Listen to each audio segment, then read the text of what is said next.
বিশ্বব্যাপী জীবনরক্ষাকারী ওষুধের সহজলভ্যতা নিশ্চিত করছে ভারত।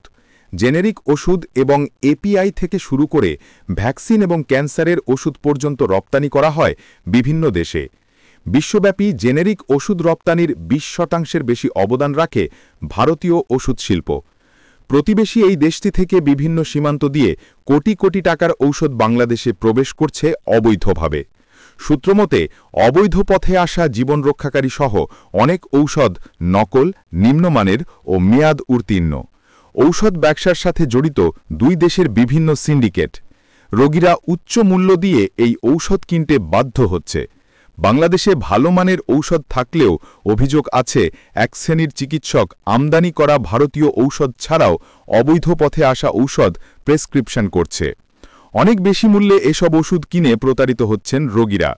শুক্রবার সাতক্ষীরার শ্যামনগরে বিশেষ অভিযান চালিয়ে কোস্টগার্ড প্রায় ১,২০,০০,০০০ টাকা মূল্যের অবৈধ ভারতীয় ঔষধ আটক করেছে।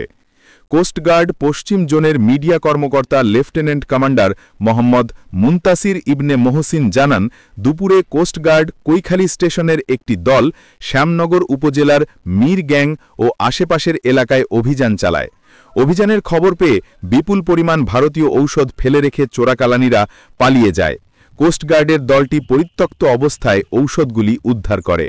এদিকে ২০১৩ সালের ২০ এপ্রিল সাতক্ষীরার ভোমরা বন্দরে পেঁয়াজের এলসিতে ভারত থেকে অবৈধ ঔষধ আমদানির ঘটনায় সারা দেশে তোলপাড় শুরু হয়।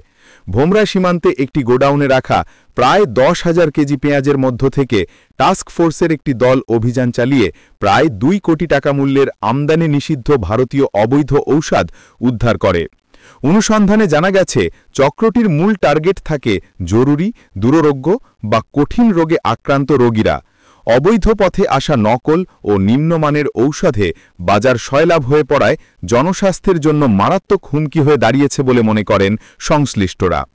ডেস্ক রিপোর্ট, বাংলার গেজেট।